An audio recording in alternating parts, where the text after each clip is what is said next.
지난주 서울시의 코로나19 일평균 확진자 수가 2주 전보다 17,000여 명 감소한 것으로 나타났습니다. 이번 주부터는 동네 병원에서만 신속 항원 검사를 받을 수 있습니다.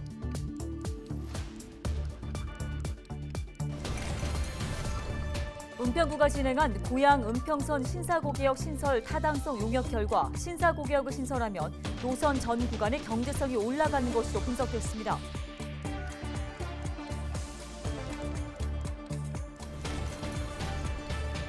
주민 누구나 자유롭게 이용할 수 있는 영상 제작 공간이 불광천에 생겼습니다.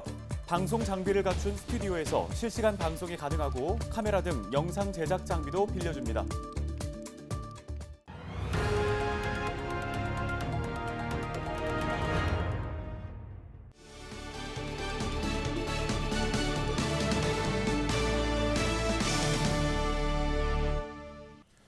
시청자 여러분 안녕하십니까? 헬로티비 뉴스입니다. 첫 소식입니다.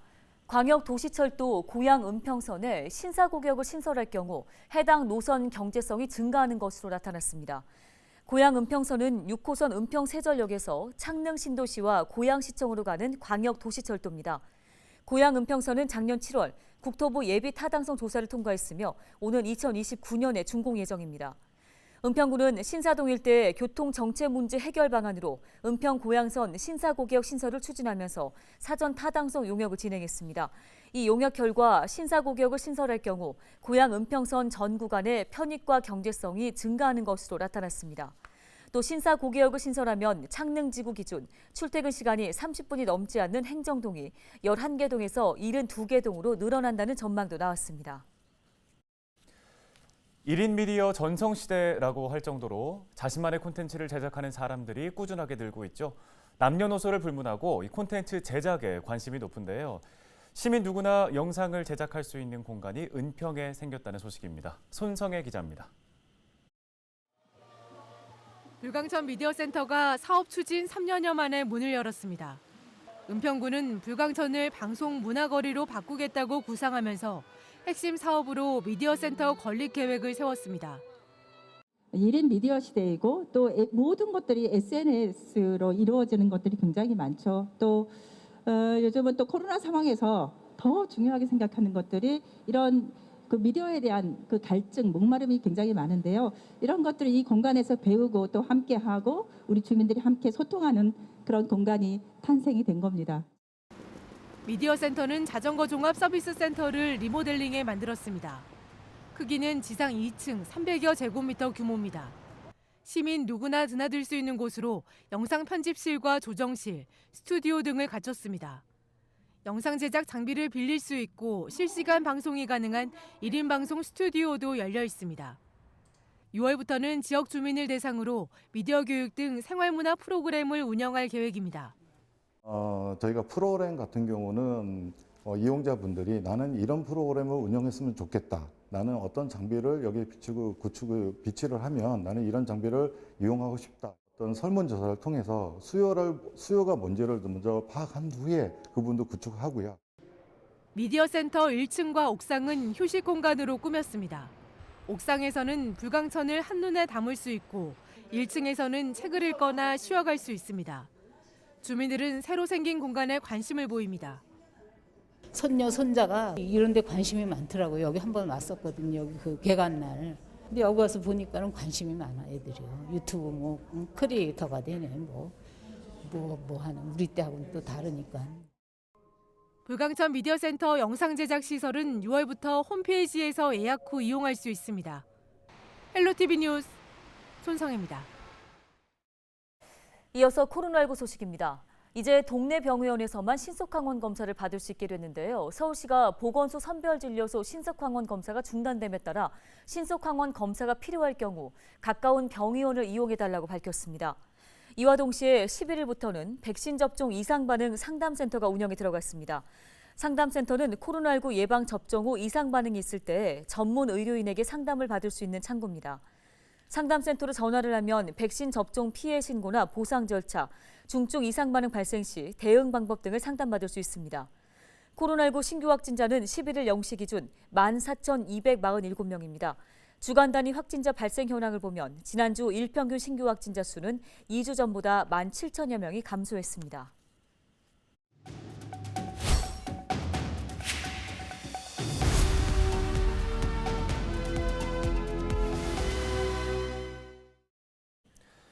지난 가을부터 주춤하던 서울의 아파트 시장이 대통령 선거 이후에 꿈틀대고 있습니다. 집값 반등 조정이 일고 있는데요. 시장 반응이 워낙 빠르다 보니 대통령직 인수위 역시 고심하는 분위기입니다. 네, 부동산 돋보기에서 자세한 내용을 살펴보겠습니다. 창조도시경제연구소의 이재무 소장 연결해 보겠습니다. 안녕하십니까? 예, 안녕하세요. 예, 서울의 집값이 지금 11주 만에 하락을 멈췄습니다. 강남 지역을 필두로 재건축 이슈가 있는 양천구 등의 매매 수급 지수는 상승했는데요. 이 같은 흐름을 어떻게 보고 계십니까? 저는 좀 제한적일 거라고 이제 보여지거든요. 이제 재건축에 대한 기대 심리가 이제 올라감으로 인해서 매매 수급 지수가 일부 좀 상승한 지표로 나타나는데 거래량이 지금 전혀 뒷받침이 되지 않는 상황이거든요. 이거는 이제 여러 가지로 해석될 수 있는데 일단 가격 고점에 대한 인식에 대한 어떤 피로감이 좀 시중에 누적돼 있고, 그다음에 이제 금리 인상에 대한 어떤 우려감이 있어서 규제 완화라는 훈풍이 불고 있어도 그 영향은 상당히 좀 제한적일 거라고 생각을 합니다. 네, 인수위가 TF까지 출범해서 부동산 세제 개편에 집중할 예정인데요. 부동산 관련 세금을 전반적으로 완화하겠다는 입장으로 알려져 있습니다. 부동산 세제의 합리적인 개편은 어떤 방향으로 가야 한다고 보십니까?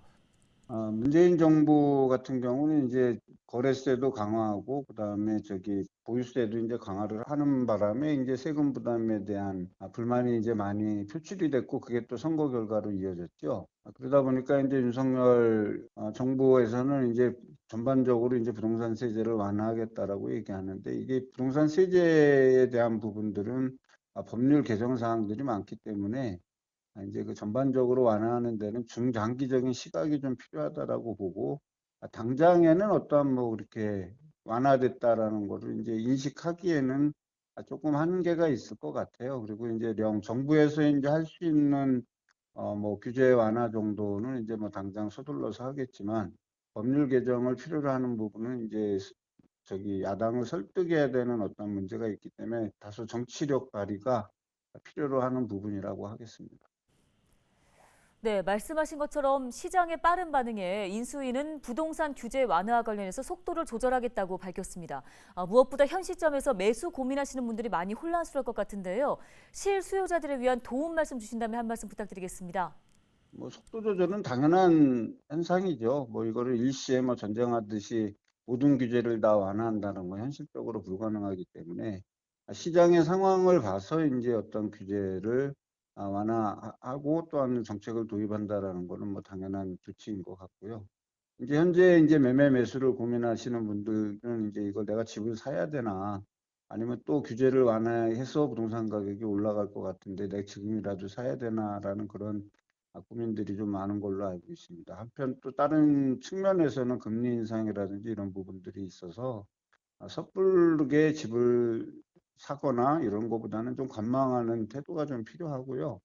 올 하반기 정도 지나게 되면 이제 정부의 새로운 부동산 정책에 대한 시그널도 분명해지고, 그다음에 이제 전월세에 대한 이제 우려감도 어느 정도 이제 불식이 된다라고 했을 때 부동산 시장은 좀 장기 시그널로 봤을 땐 하향 안정세를 보여줄 여지가 있기 때문에 조금 그런 부분들을 살펴볼 어떤 시간을 갖는 것이 좋을 것 같습니다.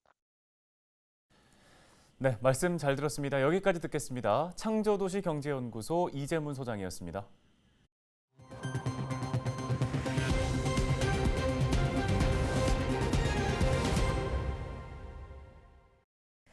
기후위기 시대, 나무가 중요하다는 건 누구나 잘 알고 있을 겁니다. 이 나무가 탄소를 흡수하는 도시의 허파 기능을 하기 때문인데요. 자, 그렇다면 이 나무 관리는 잘 되고 있을까요? 우리 주변에서 흔하게 볼 수 있는 가로수, 이 가로수 관리를 잘못할 경우 오히려 탄소가 배출될 수도 있습니다. 이지훈 기자가 취재했습니다. 도심 나무 심기는 탄소 중립을 위한 가장 실천적인 대안으로 꼽힙니다. 이 나무가 도심의 온도를 낮추고 탄소를 빨아들이기 때문인데요. 그렇다면 이 소중한 나무는 어떻게 관리되고 있을까요? 작업자들이 전기톱으로 나무를 잘라냅니다. 봄맞이 가로수 가지치기가 한창입니다. 나무가 너무 비대해지면 안전사고도 일어날 수 있거든요. 나무가 이게 무거워져가지고 나무 가지고 떨어질 수도 있고. 가지가 싹둑 잘려 앙상한 모습만 남았습니다. 무리한 가지치기는 나무의 생장을 위협하는데 봄마다 이루어지는 가지치기 때문에 말라 죽는 가로수가 전국적으로 해마다 16,000그루나 됩니다. 가지치기는 우리에게도 해가 됩니다. 나무는 공중에 떠도는 이산화탄소를 흡수해 산소와 탄소로 분리한 후 산소는 내보내고 탄소는 체내에 저장합니다. 그런데 나무를 잘라버리면 나무에 저장된 탄소가 고스란히 방출됩니다. 가로수가 평생 동안 흡수했던 탄소를 자르게 되는 순간 다시 다 내보내게 되는 거거든요. 그러니까 결론적으로 가로수를 30년 키웠다 그러면 30년 후에는 다시 30년 동안 흡수한 걸 그대로 내보내는 거니까 아무런 도움이 안 되는 거죠. 하지만 가지치기에 대한 정확한 규정은 없습니다. 나무를 관리하는 그 관행이 나무의 생명에 어느 정도 위협이 되는 수준 또는 나무의 어떤 그 성장에 있어서 무리가 되는 것까지는 지금 관리가 안 되는 건데요. 파리나 뉴욕 같은 대도시의 경우 나무가 성장할수록 가지치기를 줄이지만 우리나라는 이와 정반대입니다. 전문가들은 탄소 중립을 위해선 나무를 심는 것만큼이나 관리 방식에 대한 고민이 필요하다고 말합니다. 헬로티비 뉴스 이지훈입니다.